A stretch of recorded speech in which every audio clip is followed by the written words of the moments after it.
Frank! Frank? Yann va se joindre à nous autres dans l'autre bloc après. On va parler avec Yann un peu. Non, on va parler avec Frank. Yann va se joindre à nous autres. Là, on parle à Frank. Bon, voilà. Merci. Donc là, c'est de m'aider. Hey, Frank, de bonne humeur? Oh oui. Nouveau petit décor. Intéressant. Très beau. Ben oui, il faut. C'est des faux livres en arrière ou c'est des vrais livres? Toi, t'es un gars qui lit beaucoup, donc c'est des vrais livres. Parce qu'il y en a qui se mettent des faux livres. Non, c'est des vrais livres. C'est pas comme les journalistes, des fois, qui se prennent en. Si les écoutes parler sont incultes comme c'est pas possible. Il y a 42 000 livres dans le décor en arrière. Tu dis, oui, tu dis qu'ils les ont jamais lus, c'est eux. Comment ça peut être possible d'avoir autant de livres et d'être autant abruti? Toute une semaine, c'est comme une semaine. C'est comme une semaine de... Ben, on dirait que le vote par anticipation nous a comme montré qu'on est pas mal plus dans la merde qu'on pense. Il y a comme un genre de... Je sais pas, il y a comme un genre de cul-de-sac dans lequel on tenterait de se ramasser. Puis là, on dirait qu'il y a des jeunes qui commencent à réaliser qu'il va falloir qu'ils bougent. Est-ce que les jeunes de ton âge... T'es rendu à quel âge, Frank? 35. 35. Est-ce que les jeunes de ton âge sentent l'obligation de s'impliquer pour justement améliorer leurs conditions dans le futur, la propriété, l'habitation, etc. Est-ce que, parce qu'on sent qu'aux États-Unis, les jeunes ont bougé à la dernière élection, mais on sent que dans le vote par anticipation, c'était quand même très vieux comme participation. Qu'est-ce que tu sens là-dedans? Tu sens-tu que les jeunes sont concernés par la politique? Est-ce qu'ils pensent qu'ils ont leur mot à dire? Ou ils laissent carrément les boomers, les plus vieux, gérer encore une fois, comme c'est le cas depuis 40 ans, l'agenda politique, donc géré par des vieux? Ouais, mais je pense qu'ils se sentent concernés, mais je pense que ton deuxième point, c'est vraiment ça. Ils pensent pas qu'ils ont leur mot à dire tant que ça. Parce que tu regardes c'est quoi les sujets, tu te dis, bon, les sujets, les trucs de santé, la peur de Trump, acheter des petites fraises qui viennent de la Californie ou du Québec. Moi, je connais aucun jeune qui parle de ce genre de sujet-là. Ouais. Et oui, OK, un peu la santé, parce que, tu sais, bon, t'as un mononcle ou une grand-mère malade. T'as un bébé qui a besoin d'aller de temps en temps à l'urgence, quelque chose, t'attends 17 heures, ça t'écarte. C'est ça, mais tu sais, je vais te donner un exemple de sujet dont on a zéro parlé, puis je comprends que c'est un truc plus provincial, mais en même temps, c'est ça les préoccupations du monde. Il faut que tu parles des préoccupations du monde. Tu sais, moi, je connais des gens personnellement là, qui ont dans mon groupe d'âge, puis la fille, ça fait 3 ans qu'elle est à la maison parce qu'il n'y a pas de garderie. Oui. Elle peut pas retourner travailler. Il n'y a pas de garderie. Dans le coin où ils vivent, il n'y a pas de garderie. Il n'y a pas de place. Pas de place. Mané, tu es sur une genre de liste d'attente. Et puis là, ils te disent, ben là, tu vas avoir... on aurait une place pour toi. Ouais, c'est à 75 km de chez nous, là, Chris. J'irais pas porter mes enfants d'un autre pays non plus. Là. Non, c'est ça. Tu sais, ça en est un problème, puis ça en est un sujet. Mais tu sais, autant... Puis là, je sais que c'est un sujet qui est relié au truc provincial, puis ça n'a pas rapport dans l'élection fédérale, mais quand même, l'accès à des services de garde, ça pourrait être une préoccupation aussi de dire un parti qui dit, regarde, nous autres, on le sait que c'est pas de compétence fédérale. Mais ultimement, les sujets. Oui, mais ultimement, Frank, tu as raison, les sujets, ça devrait pas être une histoire de province, de ci, de ça. C'est, somme toute, là, on s'est donné une structure, mais parlez-vous, puis réglez les problèmes que je rencontre mon député fédéral ou que je rencontre mon député provincial. Moi, je ne commencerai pas à gérer. Ah, ça, c'est la job d'un, c'est la job de l'autre. Voici mon problème, qu'on laisse arranger-les. Peu importe pour qui vous travaillez. C'est un peu ça, là. Ben, puis je pense que les gens, ça les intéresse pas de savoir qui va régler leurs problèmes. Ils veulent juste que des gens en parlent. Fait que ça, c'en est un problème pour les jeunes et un peu moins jeunes, parce que le monde a des enfants de plus en plus tard, là, mais l'accès à des services de garde, ça en est un problème. Ça en est un vrai problème. Après ça, on nous a dit pendant 2 ans, facile, qu'un des gros problèmes, c'était la crise du logement. Ils en ont parlé un peu, mais pas plus que ça, ça n'a pas été l'enjeu central. Alors que Chris, l'année passée, je sais pas si vous vous rappelez, on s'était parlé, puis on réagissait aux vidéos d'une fille en banlieue de Toronto qui braillait dans son char. Oui. Elle braillait dans son char en disant, moi, je vis dans mon char en ce moment. Elle parque le char quelque part, puis elle couche dedans le soir. Et oui, ces filles-là, sont rendus où, ce monde-là?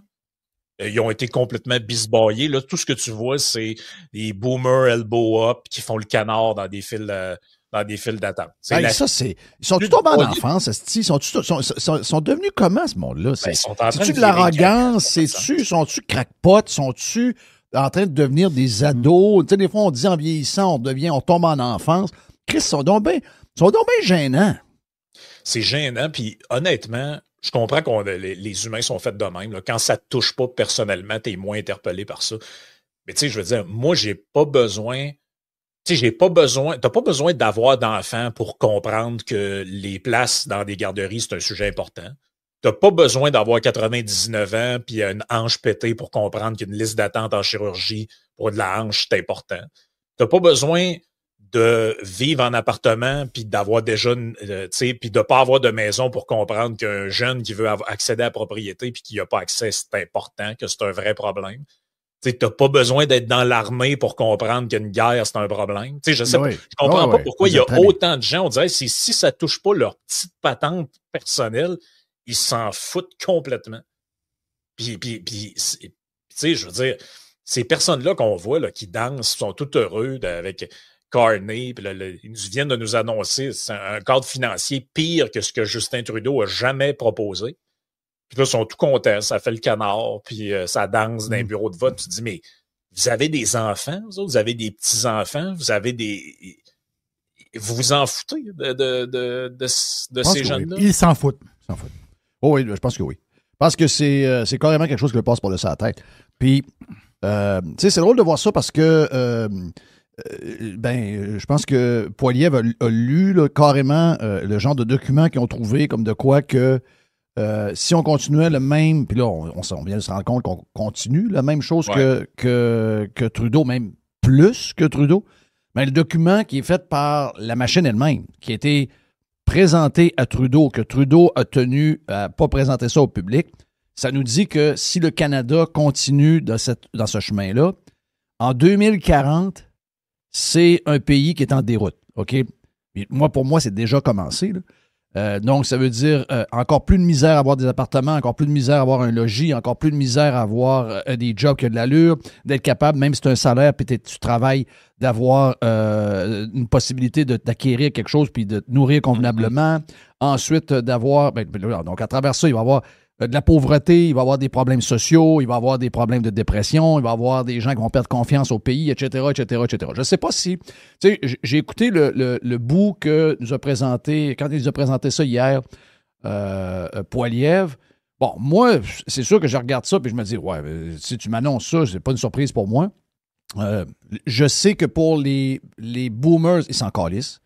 Eux autres, 2040 sont morts. OK? Donc, eux autres, ils s'en calissent complètement. Puis je me demande si les gens de ton âge, c'est le genre de patente, mettons, que Poilievre lit, puis qu'ils vont y croire, puis que c'est quelque chose qui va leur dire, je pensais peut-être de voter oui puis non, mais là, si j'ai vraiment un chienne, puis je m'en vais voter à cause de ce que je viens d'entendre. Donc, je me dis, on dirait que tout le monde est un peu insensible au moment qu'on est en train de vivre, puis moi, je pense que ce qu'il y a dans ce document-là, c'est peut-être pas de même que ça va se passer, mais ça risque bien plus de ressembler à ça. Regardez ce qu'on vit en ce moment. Regardez la tangente que nous avons en ce moment. Il y a de fortes chances qu'on arrive là. Donc, moi, je lis ça, puis je fais « What the fuck? » Tu sais, je pense à mes enfants, je pense à un paquet d'affaires. Puis je pense même au fucking pays. Je me dis, gars, le pays n'a pas été bon pour moi dans la dernière décennie, mais tu sais, je me dis, Chris, on n'a pas tout fait ça pour en arriver là. On n'est pas en train de voir ça tout s'écrouler, là. Donc, est-ce que de savoir que les boomers sont insensibles, c'est une chose. Je reviens aux gens qui sont proches de ton groupe d'âge. Est-ce que c'est quelque chose qui va les sonner? Est-ce que c'est quelque chose qui va les motiver à y aller voter ou c'est quelque chose qui passe comme un paquet de nouvelles? La Terre va mourir, elle va brûler, tout le monde va s'éteindre parce qu'on va disparaître. Donc, c'est une histoire tragique parmi toutes les affaires qu'ils entendent d'une journée. Je sais pas, j'ai l'impression que l'histoire de la Terre puis de tout ça, c'est un peu en train de prendre le bord subtilement. Là. Oui, tu as 3-4 chroniques bizarres dans la presse puis tout ça, là, mais on dirait que j'en entends beaucoup moins parler que même qu'il y a un an. Si ça se peut, ça va-tu revenir en force cet été s'il y a des feux de forêt, tout ça? Probablement. Mais on dirait qu'on est sur autre chose en ce moment. Là. Ça semble plus être une priorité tant que ça. Mais moi, c'est vrai que je sens pas d'urgence, mais en même temps, j'ai remarqué que c'est comme de plus en plus tabou, on dirait, parler de ça dans ton entourage. Tu sais, les gens, ils évitent le sujet, tout le monde fait comme un peu semblant. C'est comme si, en fait, il n'y en a pas d'élection. Moi, c'est ça que j'ai remarqué. Je parlais avec mon père au téléphone il y a une couple de jours, il ne m'a pas parlé de ça. Je me disais, d'après moi, il y a une seule personne dans mon entourage que dans une conversation me dit ouais, as-tu écouté le débat des chiffres, qu'est-ce que t'en as pensé, c'est qui t'as trouvé qui était le mieux, puis tout ça. Puis là, j'ai senti que la personne voulait sincèrement savoir mon opinion, puis un peu se faire une tête avec ça. Pour les autres, c'est comme s'ils font tout comme si ça n'existe pas.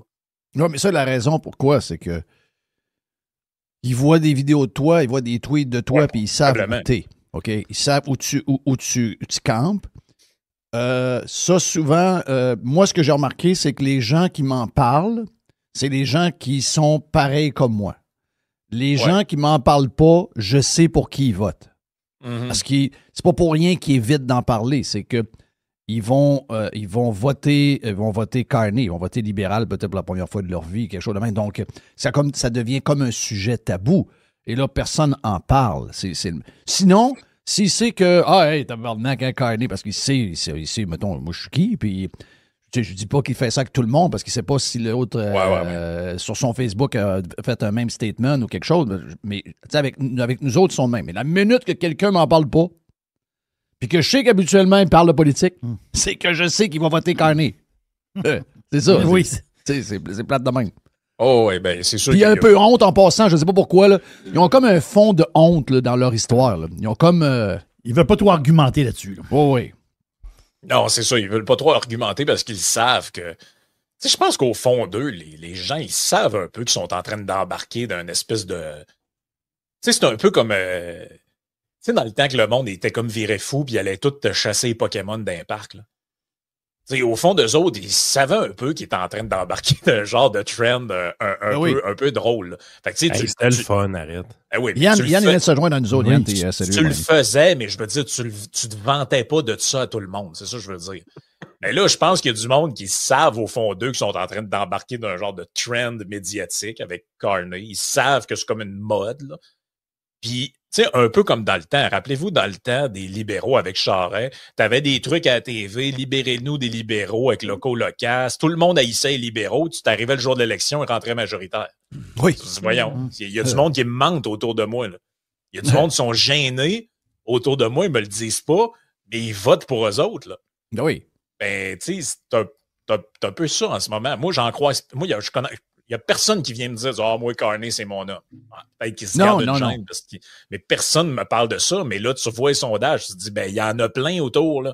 Peut-être que je sors dehors, je parle aux voisins, il va me dire ça. Là, si je pose la question, mais ça n'a pas l'air du monde. Mais les Québécois sont un peu mal de tout ça, parce qu'ils sont quand même passés... Il y en a quelques-uns qui sont passés des conservateurs aux libéraux à cause de ça, là, mais la majorité, c'est pas mal tout le bloc, du bloc au Parti libéral. Oui. Ce sont pas comme les Ontariens. Les Ontariens, tu les as vus là, d'un fil. Les Ontariens, Chris, ils ont les bras dans les airs, elbows up, tabarnak. Puis le gars, il arrive, il a son drapeau. Hey, mon esti de mangement, tu vas voter pour lui. Les autres sont vraiment crinqués. Les Québécois, ils se gardent une petite gêne un peu. Ils sont quand même passés du bloc au Parti libéral, qui est quand même un peu dur à suivre. Là. Donc, ils sont comme tellement. Ils savent qu'ils sont un peu mêlés, je pense. Je sais pas, Yann, comment tu sens ça, toute cette histoire-là? Là? Je sais plus. On ne sait plus, hein? On ne sait plus comment c'est complètement j'espère, là, je suis rendu au point, j'espère juste minoritaire, balance au bloc, disparition du NPD. C'est mon souhait là, pour l'élection de lundi. Là. C'est le seul scénario, je trouve, qui fait du sens quand même dans tout ça. Parce que, tu sais, dans 3 mois, Carney, il n'y a plus la cote. Les gens vont vouloir le flusher. Puis si, en bout de ligne, il peut pas trop faire de dommages, puis le gouvernement tombe dans 18 mois parce que le bloc, ça va être intenable, sa position, c'est pas une mauvaise position. Donc, ça veut dire que tu vois combien de bloquistes? Tu vois une quinzaine de bloquistes? Non, je pense que ce que ça prendrait, c'est 20-25 bloquistes. C'est ce que ça prendrait. Ça prend moins de 172 libéraux. Mais là, t'es wild. Là. Moi, je suis pas certain qu'il va se ramasser avec plus que 20. Là. Ouais, juste dans la région de Québec, il en perd 2. Il en perd 2 aux conservateurs dans la région de Québec, de ce que je comprends. Hugo Langlois. Oui, je sais. Exact. Mais c'est la seule place que ça arrive. Ouais. Les autres. Non, c'est ça. Tu sais, Le scénario parfait, là, libéraux à 166, 167, NPD à 3 ou 4, ça ne lui en donne pas 72. Puis après ça, le reste aux bloquistes puis aux conservateurs. Les bloquistes ont la balance du pouvoir. Moi, je pense qu'on a un gouvernement qui va gouverner pendant 18 mois à peu près, puis on retourne en élection avec un NPD qui est annihilé complètement. Là. Il ne fait plus partie de l'équation. Mais en même temps, c'est parce que là, on est dans un drôle de concours de circonstances mathématiques qui fait que il semble avoir peu ou pas d'espoir. Là. Mais la réalité, c'est que le jour de l'élection, là, Poilievre, il peut perdre en faisant 40 %. Oui. 40 %, c'est le meilleur score d'un parti conservateur depuis Brian Mulroney. Oui. Et là, le piège avec ça, ça va être d'arriver à la conclusion suivante. Et je suis certain que la plupart des staffers / apparatchiks du parti vont faire, c'est Poilievre, il est pas bon, faut qu'on le change, puis il faut qu'on se trouve un genre de Jean Charest 2.0. C'est ça. Ça nous prend un genre de... qu'est-ce qu'il y avait avant, là, un genre de quelqu'un de drabe, là. Sauf que la réalité, c'est qu'avec ce score-là, normalement, il devrait avoir un gouvernement conservateur majoritaire. La raison pour laquelle c'est pas le cas, c'est que le NPD s'est effondré et que le Bloc, les gens du Bloc, pour une raison qu'on ignore, ont embarqué dans le trend libéral. Mais ça, moi, je pense que ça va être probablement momentané. Les militants NPD vont avoir la tête de leur chef pas bon. Puis s'ils sont brillants, ils vont se trouver un chef qui va faire vraiment campagne pour eux autres et non pour les libéraux. C'est quoi le deal? Moi, ça, c'est le bout. J'ai hâte de voir, en fait. J'ai juste hâte d'être dans 12 ou 15 mois. Parce que là, Jack Metzing, présentement, perd son comté. Fait que, il est à 75% de probabilité de perdre son comté. Oui. Fait que la journée que Jack Metzing est dehors, là, on sait, ils vont être hypocrites. Ils vont attendre un 12 mois à peu près. Puis là, il va se passer quelque chose. On va découvrir c'était quoi le deal. Et ça, pour vrai, j'ai hâte de savoir. C'est-tu sénateur? C'est-tu ambassadeur à l'étranger? C'est quoi le deal avec Jack Metzing? C'est-tu quelque chose qui va se passer au niveau des épiciers pour faire plaisir à son frère? Est-ce qu'il va vendre sa maison 2 fois le prix? Est-ce qu'il va obtenir un poste de consultant chez Power Corporation? Name it, OK? Je ne sais pas c'est quoi qui va se passer, mais on sait qu'on va finalement comprendre c'est quoi le deal entre les libéraux et Jack Metzing. Oui. C'est pas vrai que ce gars-là a sabordé son parti politique. Oui. Ça, il a crissé le Canada dans la marde en même temps, mais j'embarque le Bloc aussi. Là. On s'entend que si ces gens-là sont des vrais démocrates, ils ont saisi le message des Canadiens depuis 1 an et demi, 2 ans, qu'on ne veut plus avoir les libéraux, qui sont illégitimes à nos yeux, que c'est un parti qu'on avait mis minoritaire, puis pour cette raison-là, on leur donnait le mandat des câlisser dehors quand ils étaient dus. Et ils ne l'ont pas fait, et là, il est en train d'en payer le prix. Même chose pour les bloquistes un peu. C'est le seul côté que je trouve encourageant. Mais tu n'étais pas là au début, puis je posais des questions à Frank sur la crowd, votre crowd, les 25, les 30, les 35, les 37, 38 ans. C'est eux autres qui peuvent faire la différence le 28. Parce que là, dans la boîte, il y a 7,3 millions de votes. Il y a probablement 6 millions de boomers là-dedans. Ouais. Et comme dirait Jerry, il y a 95% de vote libéral dans les boîtes. Non, ça, c'est indéniable. Okay? Puis toute la game se passe là. En fait, tous les sondeurs arrivent à peu près au même résultat présentement dans leur sondage parce qu'ils ont à peu près toute la même méthode. Ils connaissent c'est quoi les proportions de la population générale dans toutes les tranches d'âge. Donc, il y a plus de 55 ans et plus dans leur échantillonnage que de 25-35. Beaucoup plus. C'est logique. C'est logique. Parce qu'ils savent également, ça c'était l'autre variable, ils savent également que ces gens-là votent plus que les plus jeunes. Au niveau, si on prend la population générale, 50 ans et plus, c'est pas vrai qu'il y a 75% de gens dans cette tranche d'âge-là. Par contre, si tu prends les électeurs, donc ceux qui prennent réellement la peine de se déplacer, on arrive à un chiffre qui est proche de ça. Dans le 50 ans et plus, 75%. Fait que l'élément qui peut surprendre tout le monde, parce que si on peut vivre d'espoir encore, je veux dire, quand on regarde Polymarket, il reste un 20% de chance que Poilievre gagne. C'est quoi le scénario pour que ça arrive? Le scénario, c'est le suivant. C'est qu'il y a plus de voteurs jeunes qui ont été votés finalement. C'est ça, c'est lui. Ce n'est que lui. Fait que la game, il se passe là. Si vous voulez réellement qu'il se passe de quoi, qu'il se passe un changement, le discours pour les 6 prochains jours ne doit être que le suivant. Les jeunes, allez voter. Les jeunes, allez voter. That's it. C'est la seule chose qui doit être faite. Parce que les boomers y ont été. Ils vont y aller, puis ils ont été avec beaucoup d'enthousiasme. La bonne nouvelle, c'est qu'ils voteront pas plus que d'habitude.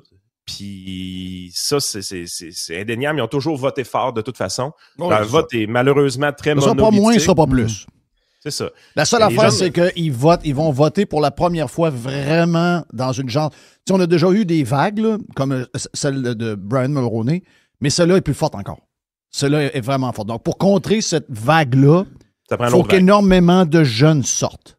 C'est ça, puis tout se passe là. Maintenant, est-ce qu'on le sent, est-ce qu'on le feel? Le défaut de notre génération, puis des générations même un peu plus jeunes que moi puis Frank, le grand défaut, c'est que c'est une génération qui est en ligne. Ils font des rencontres en ligne, ils essayent de se matcher en ligne, ils essayent d'avoir une vie virtuelle, ça game ensemble, mais la vie sociale réelle, prendre la peine de sortir de sa maison, de lever son cul de son divan puis de faire de quoi, c'est le vrai enjeu de cette génération-là. Ouais. Et le niveau de motivation, il ressemble à quoi? Je ne sais pas. C'est dur à dire. On le file pas. Moi, j'arrive, présentement, je mixe beaucoup avec les gens au niveau du baseball, tout ça, c'est du monde de mon âge. Les gens, ils n'ont pas l'air motivés à aller voter, ils ont l'air fessés puis flabbergastés de ce qui se passe. Ça, c'est le bug. Parce que si t'es fessé puis flabbergasté, ça veut dire que t'abandonnes. Tu dis, ah ben là, fuck that shit, c'est encore arrangé, bababa. Si c'est ce mood-là qui prévaut, les jeunes n'iront pas voter. Si par contre, ils disaient, là, il faut qu'il se passe de quoi, il faut que ça change. Là, ils peuvent aller voter, mais j'ai pas le feeling qu'on est là. Moi, j'ai l'impression que les gens sont dans un mood présentement, à quoi ça sert? Ouais. Ça, c'est la pire affaire qui peut arriver au Parti conservateur. Les jeunes de 18 à 24 ans, c'est les plus jeunes là, qui votent 18-24 ans, ils votent à 46 %. C'est ça. Les 25-34 sont à 52 %. Oh. Les 35-44, là, on est dans votre table à vous autres. Là. Les 35-44, c'est 59 %. Puis, c'est un vote qui est divisé. C'est pas un vote monolithique comme le vote boomer. Non, c'est ça. C'est les deux choses qui nuisent. C'est qu'il y a le fait qu'ils votent pas beaucoup. Et en plus, honnêtement, je pense que c'est plus sain là, d'analyser puis de dire si t'es à gauche, tu votes NPD, si t'es à droite, tu votes conservateur, si t'es au centre, à la limite, tu votes libéral. Je pense que ça démontre qu'il y a une réflexion à quelque part. Le vote massif, monolithique qui se passe dans la génération boomer me flabbergasté. J'arrive pas à comprendre. C'est NPC à l'os. Là. C'est non-player characters. C'est des gens qui réfléchissent plus. Ils vont faire ce que la TV vous a dit de faire. Vous comprenez que si vous écoutez Radio Pirate, vous avez voté conservateur, je parle pas de vous autres. On va le spécifier tout le temps. Puis Chris, que je t'ai écœuré de le spécifier. Là. Ouais, mais on va leur spécifier encore. Il faut toujours le dire. Chris, on dirait que c'est la seule génération qui comprend pas ça. Quand on arrive et qu'on dit que les jeunes se battent pas le cul pour aller voter, je reçois aucun message de jeunes qui est insulté. Là. Ça, c'est une génération qui est tellement habituée de tout faire pareil qu'ils se sentent visés quand ils sont pas visés. Mais c'est ça. J'ai jamais vu une élection aussi générationnelle que ça. On sentait que c'était ce qui se passait avec la CAQ en 2022. Ce n'est que ça. Ce n'est que ça. C'est pire. Mais le pire dans tout ça, c'est que c'est un phénomène qu'on voit ailleurs aussi. Hein. Ça s'est pas matérialisé aux États-Unis parce que Trump performait assez bien chez les personnes âgées. Même mieux que Harris. Là, mais ça, les Américains, c'est un autre ADN, c'est une autre culture. On peut pas trop se comparer. Ils sont tout le temps en élection. Ouais, c'est ça. Puis c'est un autre... C'est un melting pot très différent. Les villes versus les États plus ruraux, etc. Mais si tu regardes les dernières élections qu'on avait couvertes l'été passé, les législatives, les européennes, françaises, on les voyait le même genre de graphique. Dans la population 65 et moins, c'était séparé en 3. Un genre de tiers pour Macron, un petit peu plus que le tiers pour Le Pen / Bardella, puis un bout pour Mélenchon. T'arrivais dans une génération plus vieux, Macron à côté. À côté. La dernière élection qu'il y a eu en Allemagne, les jeunes, particulièrement les jeunes hommes, ça c'est tout le temps le même public cible, jeunes hommes, 18 à 40 ans à peu près, eux autres, là, c'était massivement pour le changement, puis ils votaient pour le parti qu'on dit d'extrême droite. Les vieux, 5%, 10% pour ce parti-là, tout pour le parti du gouvernement. En Angleterre, on a vu la même affaire. C'est un phénomène. Pas gauche et droite, hein, c'est parti du gouvernement. C'est parti du gouvernement. On dirait que quand tu vieillis, c'est pas que tu viens plus de gauche ou plus de droite, c'est qu'on dirait que tu deviens plus conformiste. Oui. Tu deviens plus... sais, moi, en fait, j'ai l'impression que si les conservateurs étaient au pouvoir en ce moment, ils gagneraient. Parce qu'en fait, on dirait que les personnes âgées, les gens plus vieux, votent pour le gouvernement. C'est ça leur comportement électoral. Très bon point, ça. La gang est là, puis... Carney, ils savent pas que Carney, c'est un gars de gauche. Ils savent pas ça. Ben non, ils voient pas ça. Même pas c'est quoi gauche-droite. Ils connaissaient même pas il y a 6 semaines. Personne connaissait Carney il y a 2 mois. Personne. Je vous le dis, là, personne. Et là, aujourd'hui, il est en train de faire des frites à Granby. Puis c'est la méga star dans le restaurant de patates frites à Granby. Là. J'ai une vidéo devant moi. Là. C'est une vedette. Là. Il est à Granby en train de faire des poutines. Ouais, c'est un peu enfantin. Là. Sérieux. Là. C'est une espèce de ça. C'est comme le gars du gouvernement. C'est comme le gars du gouvernement. Lui, Carney, c'est le gars du gouvernement. Une espèce de continuité. Je sais pas trop. Là. On fait 2 blocs parce que Mr. White me regarde au travers.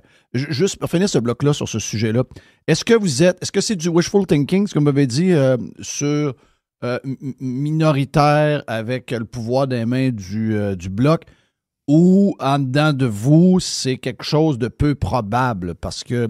Hier soir, c'était le scénario de Polymarket de base. Ce que tu m'as dit tantôt? Oui. Donc, minoritaire? 165.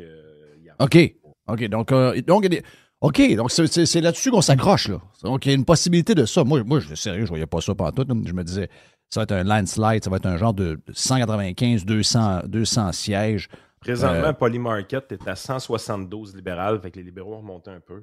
Tu es à 137 conservateurs, tu es à 22 blocs. Ils ont encore 11 NP. Moi, mon feeling, je trouve que le bloc est trop élevé. 22 sièges de misère à croire ça. 11 NPD, je crois pas non plus. Mais, tu sais, Polymarket, j'aime leurs affaires, ils sont pas pires, sérieusement. Les gens prennent des mises. Mon cœur a beaucoup de difficultés à pas trouver ça crédible. Ouais, mais non, mais c'est parce qu'on est comme dans le genre de micro-patente chaud. Moi aussi, j'aime bien Polymarket, là, mais là, on est dans le nombre de sièges. C'est comme... c'est une analyse, tu le regardes. Même au Québec, j'essaie de regarder où ils vont aller chercher leurs 22 sièges, le bloc. Là. Essayez de trouver la place où ils vont avoir 22 sièges. Là. Pas facile. Écoute, sont toutes libérales. Là. Sont toutes devenues libérales. Toute la gang hostique. Toute la gang. Un séparatiste qui vote pour le parti à Trudeau. Ben, en fait, c'est que on l'a vu un peu, parce qu'à midi, on a fait je vais m'en conclure, je sais qu'il faut mettre une pause. Là. Ben, à midi, on diffusait une entrevue qu'on a faite avec Gabriel Hardy, qui se présente pour les conservateurs dans Charlevoix, Montmorency. Ah oui, c'est mon lui, c'était une bloquiste c'est une bloquiste qui est sortante. Là, et il y a des chances de passer. Pourquoi? Lui, il va passer. Pourquoi? Parce que Hugo Langlois a des chances de passer. Ben oui, puis pas parce qu'ils font un si meilleur score que ça qu'en 2021, mais parce que la bloquiste qui chauffe le derrière a perdu 5-6% qui est parti aux libéraux. Exact. Alors, fait que c'est comme ça que tu peux faire élire du monde, même si ton score n'est pas meilleur. C'est un peu le cas de Duhem aussi, d'ailleurs, qu'il y a à peu près les mêmes sondages, les mêmes scores d'un comté, sauf que le PQ grignote le vote de la CAQ, donc ça te permet de te faufiler. Donc, comment tu peux avoir des bloquistes? Ben, probablement dans un scénario inverse, que si tu étais chauffé par les conservateurs dans un comté, puis là, les libéraux montent un peu, ben peut-être que le bloquiste, ça dépend comment ta lutte à 3 est faite, un peu pour la même raison que Jack Metzing risque de perdre de son comté. Exact. Ben, écoute, j'ai les stats ici qui sont le fun. Là. 78% de chances que Singh perde son comté. 66% de chances d'avoir libéral majoritaire. Donc, c'est là qu'on est. Et ça, je l'aime. C'est lui que j'aime pas. Puis je pense que c'est ça qu'il faut qu'on commence à taper dessus de notre côté. Là. 67% de chances que Pierre Poilievre se fasse mettre dehors du parti d'ici à la fin de l'année. Comme chef. Ça va arriver. Ça va arriver. Ça, c'est le bout qui me fait le plus chier dans cette ça va arriver, c'est clair. Ça, si c'est ça, ce sont de purs imbéciles. Mais c'est parce qu'à la base, il y a la moitié du monde, du staff alentour qui veulent le mettre dehors. Il y a un style... Tu sais, l'histoire de Trump a collé, alors que ça n'est pas tout le cas. Il y a zéro lien avec Trump, zéro lien, ça a zéro rapport. Puis, tu sais, il y a des affaires que moi, je reproche à Poilievre, justement, sa position, ou comment il aurait pu se positionner au départ sur les tarifs, comment il aurait pu se faire, mais regarde, c'est tel que tel. Mais eux autres, c'est plus relié à son style. Le fait que, tu sais, au Canada, ce style-là, dans le milieu de la politique, ils veulent avoir des endormis, ils veulent avoir du monde qui peuvent pognasser. Ça, faut que ça monde... change. C'est incroyable, tu sais. Imagine-toi. Hey, du monde... Toute la gang du Québec, toute la gang des conservateurs québécois, dans leur fort intérieur, ils vont être contents. Yes, on le met dehors. Mais il va vous donner le meilleur score qu'un conservateur vous a donné depuis... S'en fout. Mathusalem, même Harper n'a jamais eu ces scores-là. Je veux dire, qu'est-ce que tu veux de plus? Si tu le remplaces par un plus beige, le monde va se dire, ben, tant qu'à voter pour lui, je vais voter pour le libéral, ça a l'air d'être pareil. Puis en plus, je peux bien paraître auprès de ma famille. Ouais, puis attends un peu. Il y a zéro relève là. C'est qui la relève au Parti conservateur à travers le Canada? Moi, le feeling que j'ai, moi, c'est qu'il y a un Jean Charest. Il y a un Jean Charest qui grenouille beaucoup présentement. Arrête, là. Non, si tu l'as vu. Moi, je pensais qu'on allait parler de Caroline Mulroney ou même de Ben, là, mais je me suis dit, c'est peut-être ça leur espoir. Là. OK. Jean, il veut prendre sa revanche. Ouais, moi, ça ressemble à ça, les amis. Ou Denis Coderre, on sait jamais. Arrête! Bon punch! Denis Coderre, on m'a dit qu'il voulait devenir pape. Oui! OK, ouais, il va être pape. En compétition avec Trump. Oui! De retour avec Yann et Frank. Hey, je veux vous entendre sur les autres sujets de la semaine. Entre autres, Yann, sur la décote et surtout les réactions dans les... D'abord, très, très tard. La dernière fois que c'est arrivé il y a longtemps, la première chose que Bouchard a faite, il a sauté dans l'avion, il a crissé son camp à New York. L'autre est allé au hockey. Il n'était pas très préoccupé. L'exemple que je donne là-dessus, c'est, mettons que vous avez un propriétaire de PME qui a mis des REER dans son entreprise, qui a coté sa maison et qui a besoin, dans son entreprise, toujours avoir une genre de marge de crédit pour le cash flow parce qu'il envoie ses factures. Puis souvent, les gens avec qui il fait le travail, c'est 90 jours. Il y a 5, 6, 7, 8, 10 employés. Il faut que les payes aux 2 semaines sortent, etc. Puis là, il arrive de quoi? Puis la banque dit, ouais, on a checké up, attends, on est un peu inquiète. On coupe la marge de crédit pour une coupe de temps. On trouve que c'est inquiétant. Le gars était coté jusque-là. Puis, il y avait des billets pour aller au match de hockey le soir. Il appelle sa femme et dit, chérie, je suis dans la merde. La paye passe en 3 jours. Je viens de me faire couper. Faut que je pense à des affaires. Je reste au bureau jusqu'à 10h30, 11h, minuit. Gars, je fais un coup de pression, ça va pas. Il semble y avoir une genre de... Tu sais, on l'a vu par les commentaires, là. Ah, c'est à cause des coupes d'impôts. C'est pas... Girard dit, ça n'a pas paru. C'est pas grave. Puis, ouais, mais là, tu sais, il y a comme pas d'urgence. Il y a comme une... Ah, c'est le même qu'on est, puis garde, c'est quoi cette désinvolture-là? C'est quoi ce côté un peu comme... Très québécois. Très québécois. C'est très québécois. Tu sais, c'est sûr, on va relativiser les choses. Là. On n'est pas passé de haute qualité de crédit à junk bonds demain matin. Okay? C'est pas ça qui est c'est jamais le même que ça se passe, là. C'est juste une décote. Ça initie un trend. Ça initie un trend qui peut être vraiment déplaisant puis qui peut nous amener à des niveaux qu'on n'aimera pas. Mais cette décote-là, comme telle, n'aura pas un impact gigantesque au début. Ça va en avoir un, parce que, veut pas, il y a plusieurs... tu sais, les gens se demandent tout le temps, on la doit à qui, cet argent-là? Ça, c'est la question qu'on oublie tout le temps, mais on la doit à qui? Il y a une grosse partie de cet argent-là, on se la doit. Qui achète les... Parce qu'il dit qu'il y en a mis là, sur le marché des obligations. Je sais que François Legault en a acheté pour 10 millions. Mais qui sont les autres qui n'ont acheté? Qui n'achètent? Premièrement, le gouvernement en détient, dans le sens que la Caisse de dépôt et placement du Québec a un portefeuille de 400 milliards de dollars. Ben, il y a des obligations du gouvernement du Québec là-dedans. Il y a des obligations d'Hydro-Québec là-dedans. Première des choses. Ensuite, il y en a dans toutes les compagnies d'assurance du Québec.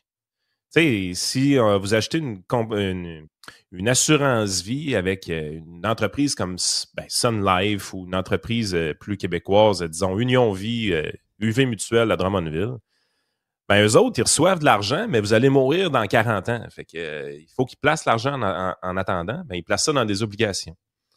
Ben, ces assureurs-là, eux autres, ils ont des niveaux de qualité de crédit à avoir dans leur portefeuille d'obligations. Ils doivent maintenir un certain niveau de qualité de crédit.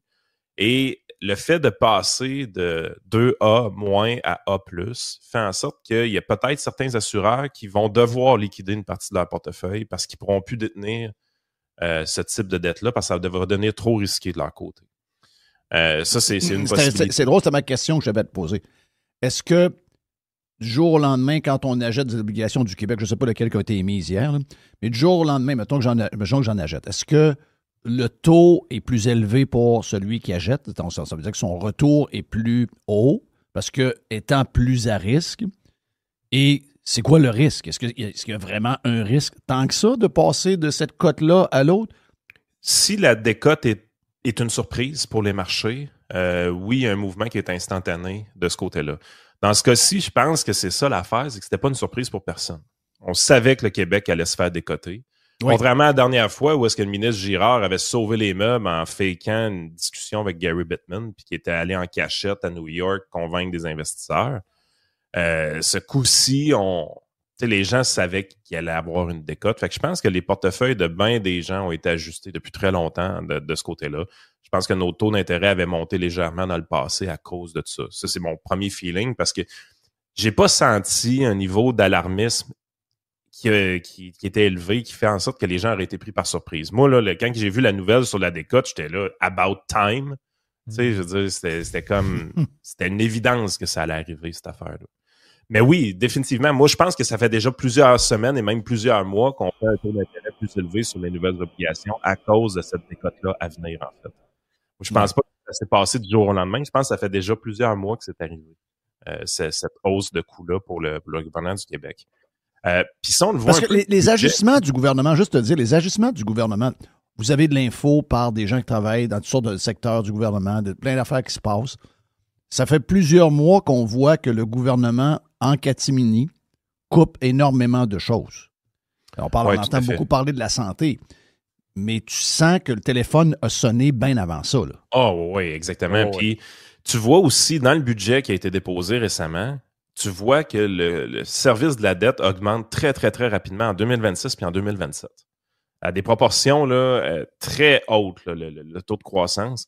Je pense que c'est comme 10% de hausse annuelle. Wow. Ça, là, dans ces zones-là. Là. Wow. Quelque chose comme 2 milliards de dollars de plus.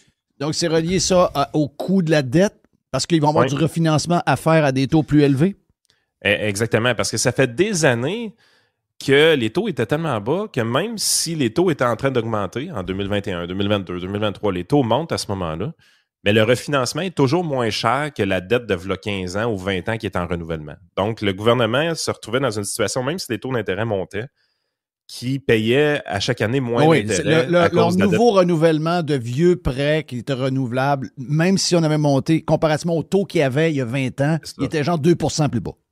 Sauf que le gouvernement emprunte tellement depuis les 10 dernières années, parce que les déficits sont gigantesques, et les vieilles dettes, dans le fond, ils ont renouvelé, ont fini par renouveler éventuellement, que là, en 2026 puis en 2027, là, naturellement, là, on commence à subir vraiment des hausses de coûts en intérêt qui sont quand même assez élevés. Puis ça fait mal dans le budget parce que quand tu as un 2 milliards de plus qui passe au service de la dette, mais c'est 2 milliards de services publics qui ne sont pas rendus. C'est 2 semaines de budget de la santé qui est disparu. C'est hôpital Maisonneuve, Rosemont, pas refait. Exactement. Fait que là, on est dans cette position-là. Fait que tu sais, c'est le trend que ça prend. Le trend que ça prend dans une situation où est-ce qu'on n'a pas encore une crise économique. Ça, c'est l'autre point qui est important dans cette affaire-là. Taux de chômage en plein contrôle, là. On n'est pas à 7-8%. Là. Tous les indicateurs économiques sont quand même, sont pas reluisants, mais sont quand même au vert. Imaginez-vous si on était dans le rouge. Okay? Ça, c'est le point qui est à garder en tête parce que là, les gouvernements, eux autres, vont arriver. C'est que là, présentement, dans le fond, c'est comme si le gouvernement avait vidé complètement son armurerie avant la bataille. Donc, si on a une crise économique dans les prochaines années, puis qu'éventuellement le gouvernement fédéral est dans une position qui doit baisser les taux d'intérêt pour essayer de stimuler l'économie, le gouvernement du Québec va être dans une situation de déficit, puis il va vouloir subventionner les entreprises pour sauver l'économie. C'est quand même des caquistes qui sont à la tête. Ben là, à un moment donné, il y a quelqu'un qui va lui taper sur l'épaule, va dire « Hey, buddy, man, t'as plus une scène. Tu peux pas faire ce que tu veux faire. » Fait que c'est comme... On a fait des méga déficits dans des années fastes, parce que les années COVID sont des années fastes en bout de ligne. On a fermé l'économie, mais on s'est ramassé qu'on a tellement imprimé de l'argent que techniquement, ça a été des années fastes. On a quand même fait des déficit gigantesque dans ces années-là. Les années 2023-2024 sont des années où est-ce qu'il y a eu un boom économique important au Canada, aux États-Unis, partout dans le monde. Il y a eu vraiment de la belle activité économique. Et malgré tout, on arrive avec des déficits records au Québec. Fait que faire des méga déficits dans des bons temps, là, c'est même pas keynésien. Là. C'est même pas une bonne chose à faire, selon c'est dans aucun livre d'économie quasiment. Puis ils ont ajouté à ça, ils ont ajouté aucun service à la population. Tout est dégradé. Parce que j'écoutais l'entrevue qu'il a donnée. Il en a donné 2, là, je pense, hier ou avant-hier, là, Trudeau, pas Trudeau, un beau lapsus, Legault à Caprice-Moi. Patrick Roy puis Paul Larocque. Imaginez-vous quelqu'un qui arrive de loin, puis qu'il arrive à l'hôtel, puis ouvre la TV, puis c'est Paul Larocque avec François Legault qui parle. Ah non, c'est ça. T'appelles à la réception tout de suite, tu lui dis de t'envoyer quelqu'un. Là. Mais la TV marche pas. Si tu dis, Chris, la TV marche pas, venez voir, il y a quelque chose qui marche pas dans ma chambre. Là. Mais là, il dit, c'est parce qu'on a fait le choix d'investir dans nos services. C'est vrai. C'est zéro vrai. Mais tu sais, à la limite, on peut dire ce qu'on veut des dépenses irresponsables de Justin Trudeau.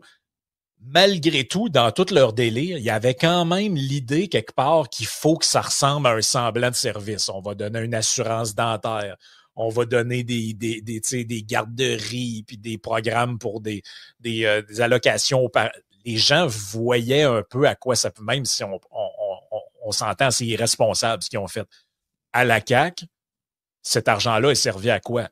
À renégocier les conventions salariales et à payer trop cher le monde.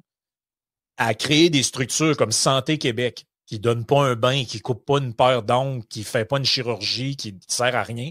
Le Transport Québec, qui n'a pas mis sur la route aucun autobus. Il n'y a pas non plus de tramways qui ont été inaugurés, de systèmes de transport en commun. Toutes ces affaires-là qui ont créé, les gens ne savent pas à quoi ça sert. Parce que ça sert à rien, en fait. Ça ne donne aucun service au monde.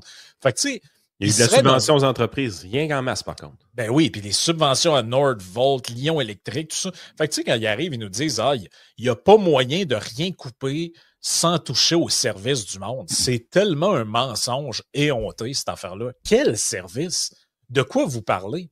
Alors, tout le monde comprend là, que, bon, tu peux pas arriver et dire, regarde, on met 10 000 infirmières à la porte. Il faut qu'ils travaillent, là, il y a du monde malade, puis il manque de staff, puis tout. OK. Et toutes les gens que vous avez engagés dans toutes sortes de structures que vous avez créées, puis ils en ont créé des patentes là, depuis qu'ils sont là. Puis ils ont refait une affaire avec la régie de l'énergie. Tu sais, toutes ces affaires-là, ils servent à quoi ce monde-là? Ils servent à pas grand-chose. Créer des jobs à des bons salaires. Ouais, mais tu sais, dans une période, comme Yann disait, de crise, ou tu sais, t'as le chômage à 15 %, tu dis, ouais.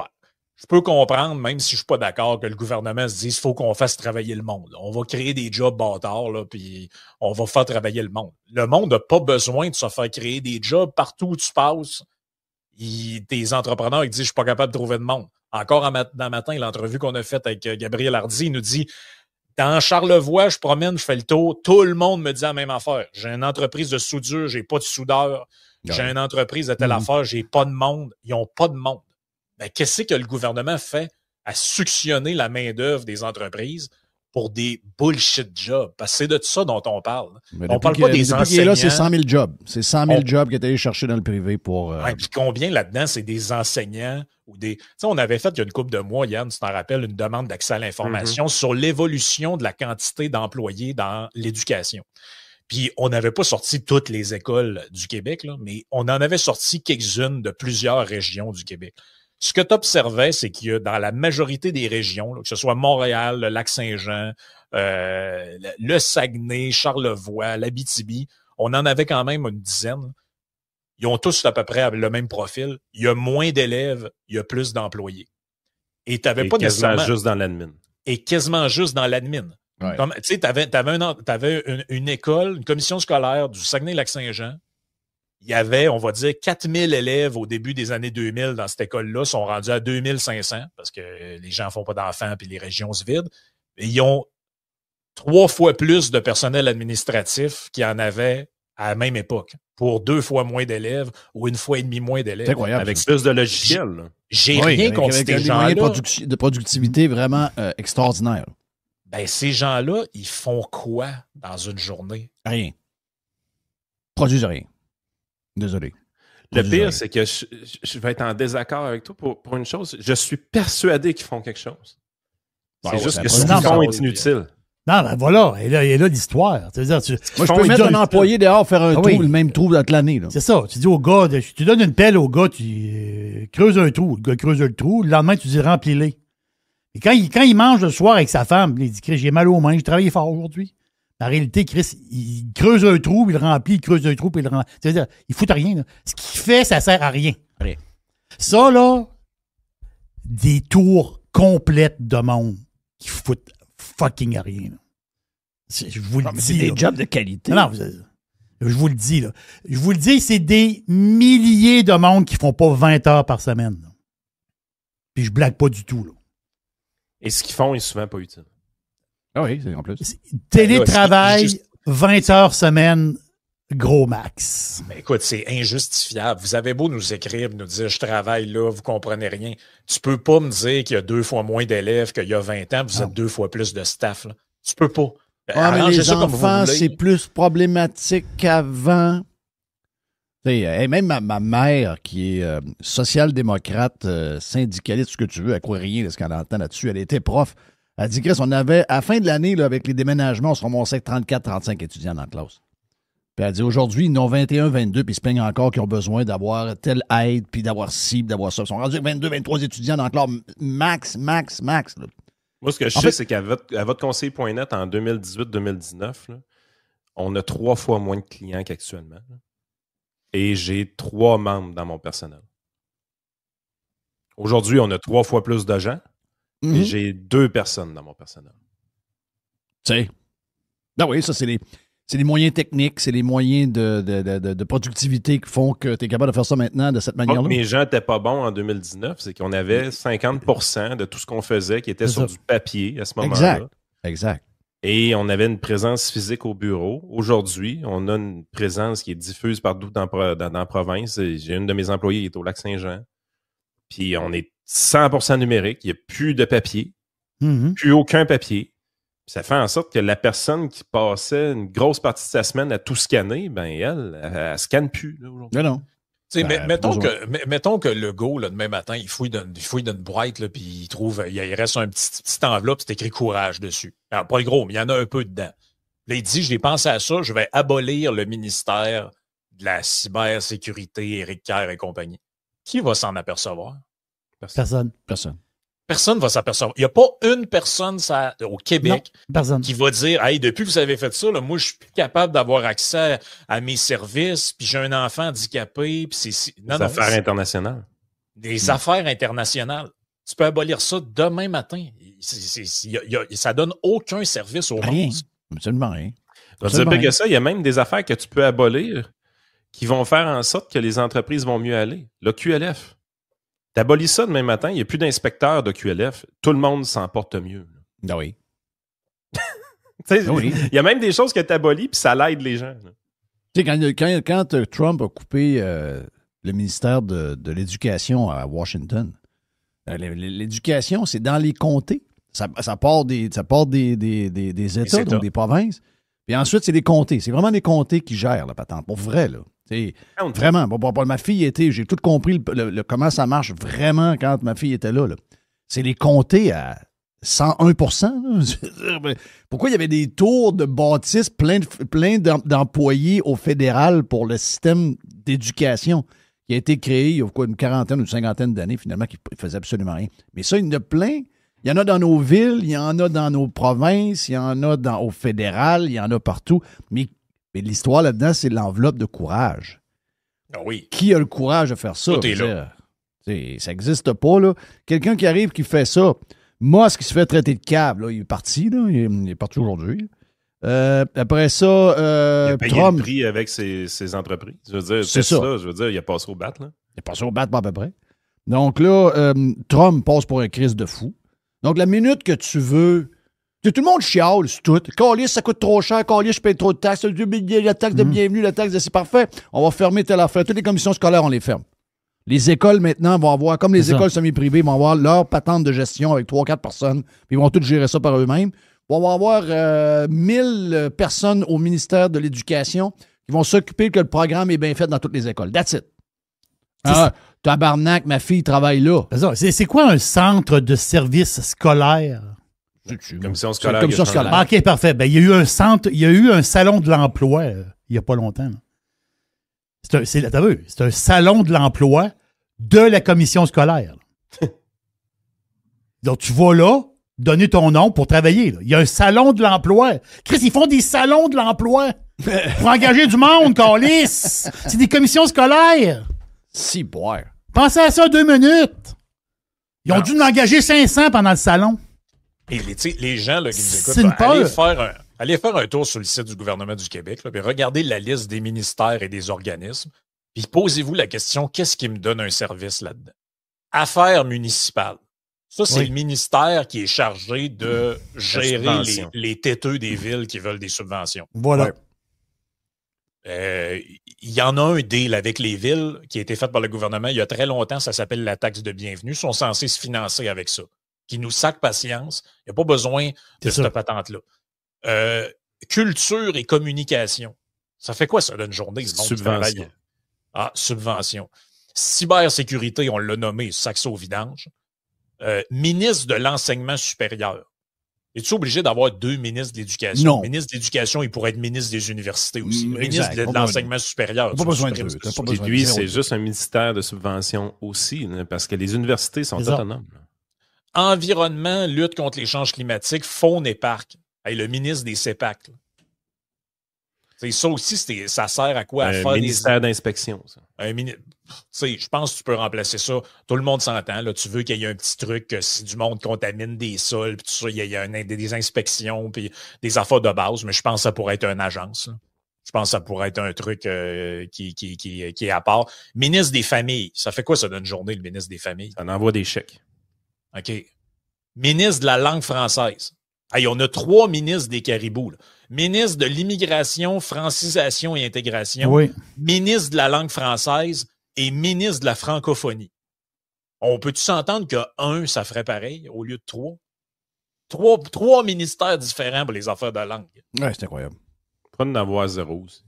Ouais, mais mettons que je suis vraiment fin. Écoute, je suis fin un matin, il faut quand même faire plaisir au monde. Tu dis, on en garde juste un, on met ça ensemble. Tu peux-tu quand même canceller l'OQLF dans tes patents? Oh, oui, cancelle ça.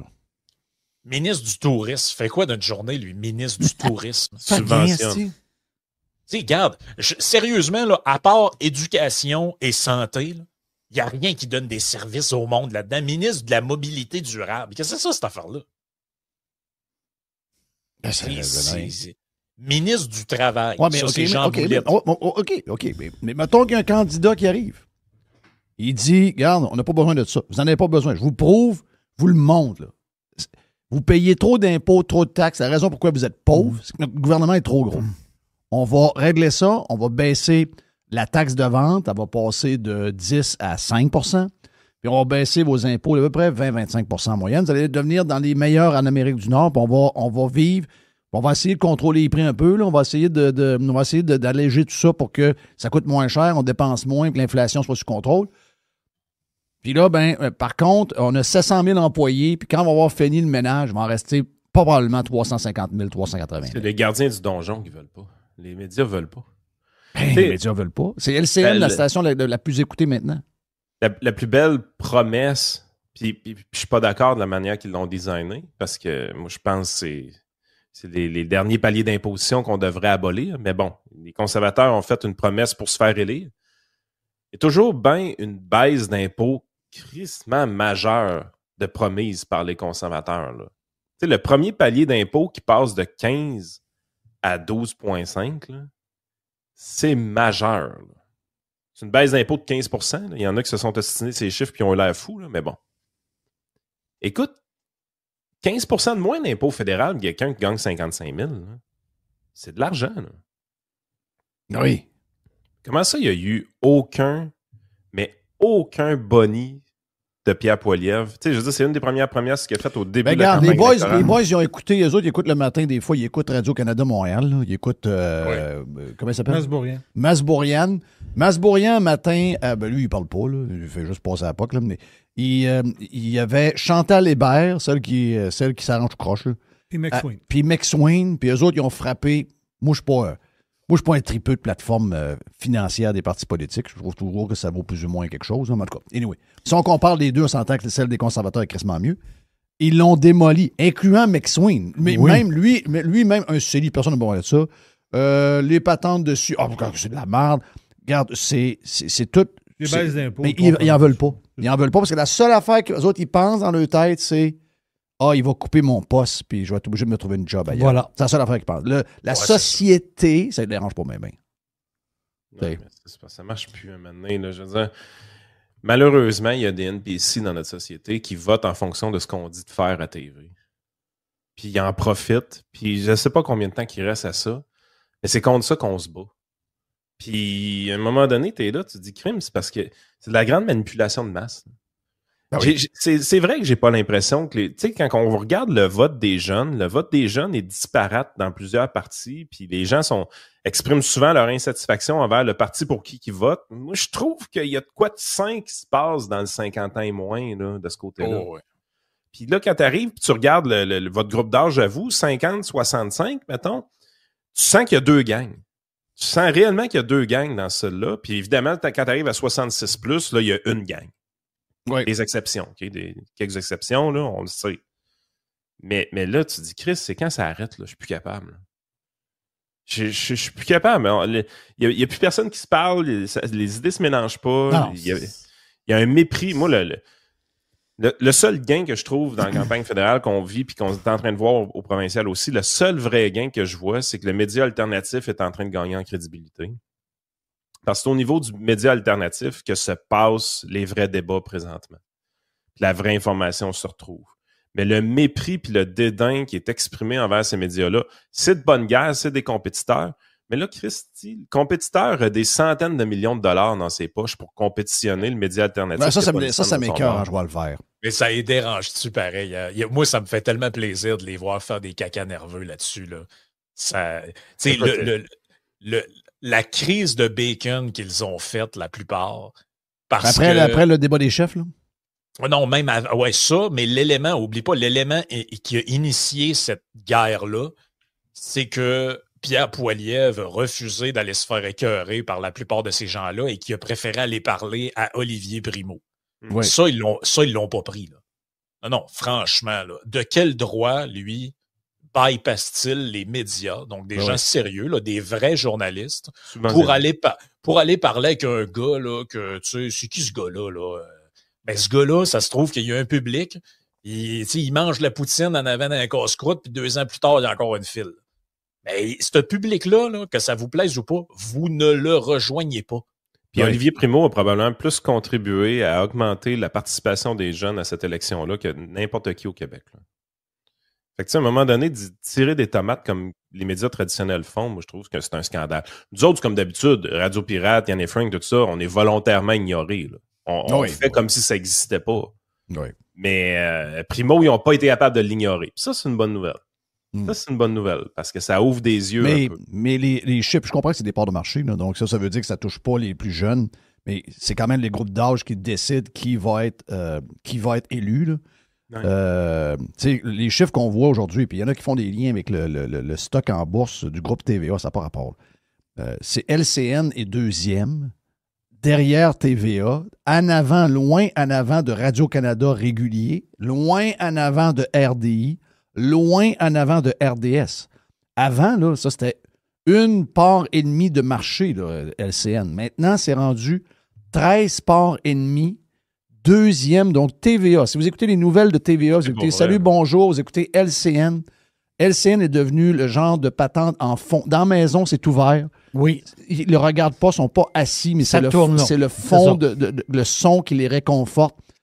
Et ça, là, puis, en passant, ceux qui nomment qui montent les scores en bourse du groupe TVA, ça n'a pas rapport. C'est un zombie stock, cette affaire-là. Là. Oui, c'est un zombie stock. La plupart des stocks sont détenus par soit des institutionnels ou le PKP lui-même. Voilà. C'est pas mal plus PKP lui-même, quasiment 80%. Il y a un peu une gang de Boston, là, mais that's all. La fraction qui se transige est infiniment petite. Là. Ben oui, c'est ça. Donc, ça n'a pas de lien entre les deux. Ça ne veut pas dire que TVA puis Groupe LCN font de l'argent. C'est pas ça qu'on parle. Tu sais, je veux dire, les coûts de production sont crissement élevés puis les revenus sont probablement moins que ça. Donc, on n'est pas en train de parler de la rentabilité, on est en train de parler de leur effet avec les gens de 50 ans et plus et que c'est une manipulation de la démocratie qui est dégueulasse. Puis bravo aux compagnies pharmaceutiques qui ont permis à ces vieux-là de pas mourir.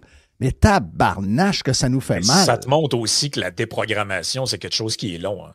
Parce que là, dans le fond, on est comme pogné avec quoi? On est pogné avec une population captive de ces médias-là qui, dans un premier temps, leur a dit « Hey, Carney, c'est extraordinaire. Ça, ce gars-là qui arrive, qui remplace Trudeau, ça a collé. » Mais là, depuis quoi, 1 mois à peu près, là, il essaye de remettre la Pontana dans le tube à dire « Oubliez pas le bloc. » Oui, voilà. Là, c'est les articles matin, midi, soir. Nomme-les tous. Ouais, finalement, il est dépensier pas mal. Là, puis là, ils ont écrit, un moment donné, il était même rendu dans... Il est des Bilderberg, ce gars-là. Ils sont quasiment rendus dans les Illuminati puis dans les reptiliens. Là, tu te dis que, OK, ça va dessus, les amis. Mais c'est comme si cette population-là, un coup que tu y as mis de quoi dans... C'est facile d'y mettre de quoi dans la tête, l'enlever, c'est dur. Là, un coup que tu leur as dit, un coup qu'ils ont assimilé que Carney, il a un beau CV, puis il connaît ça, contrairement à Mini-Trump, parce que là, c'est ça, dans le fond. C'est pas tant le pompage de Carney que l'anti-Poiliev qui a créé ça. Là. Ouais. Ben là, après ça, en fait, il se passe la même chose qu'à la campagne de 2022. Un moment donné, ils se sont aperçus qu'ils allaient donner un mandat majoritaire à Legault. Là, ils ont changé de track. Ah non, PSPP, il est bon, il y a des bonnes idées. Mais ça a été long avant que la mayonnaise pogne de PSPP. 9 mois. Ça a pris 9 mois. Là. Mais là, encore une fois, ils se rendent compte, je pense qu'ils vont se rendre compte après l'élection, que c'était trop tard pour pomper le bloc. Il aurait fallu qu'ils fassent ça avant. Oui.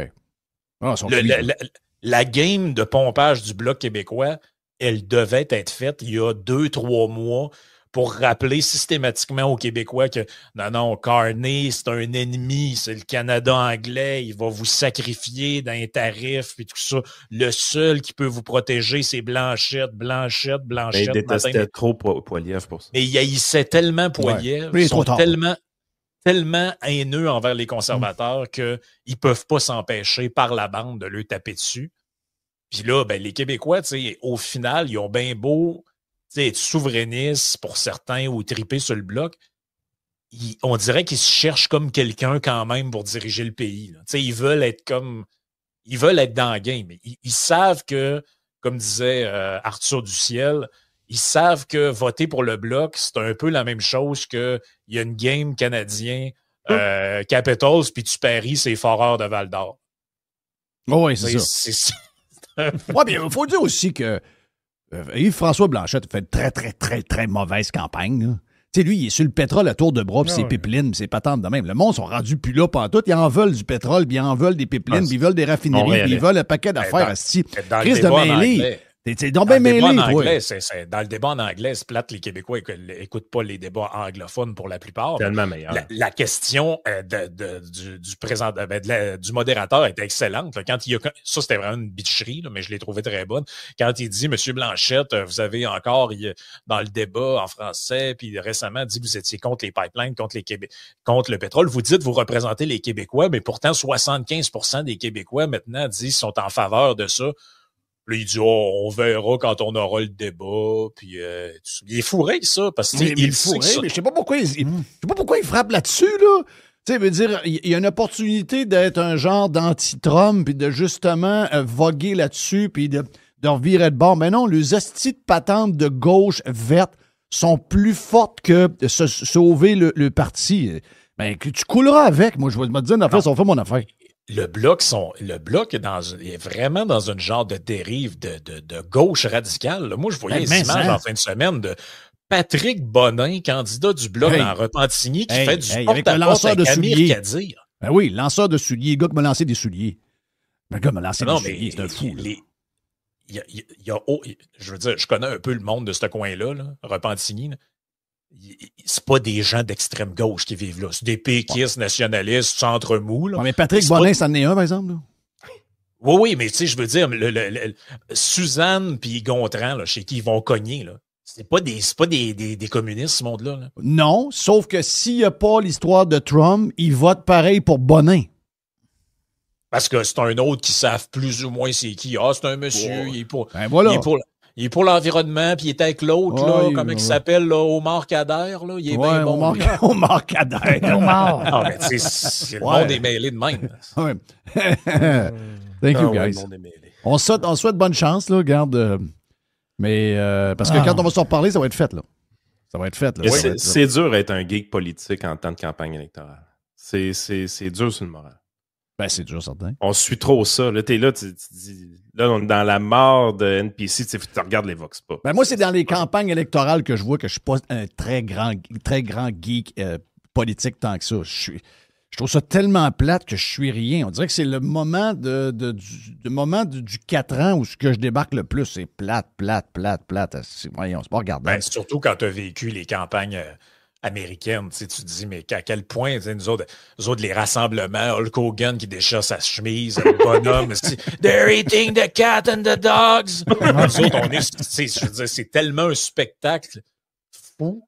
Après ça, tu arrives, comme disait Jerry, dans le sous-sol d'église canadien. Ah, c'est épouvantable. Puis même Poilievre, pour qui on a de l'intérêt, je veux dire, moi, je n'irai pas dans un entrepôt voir Poilievre. Là. Je veux dire, j'ai besoin, pour me déplacer, j'ai besoin de voir un genre de show un peu. Là. Je sais que j'aurai pas de show. C'est un show à la sauce canadienne, je vais le faire. Il n'y a pas de chance. Il n'arrivera pas sur le stage avec une toune de Disturb puis une scie à chaîne dans les mains. Non.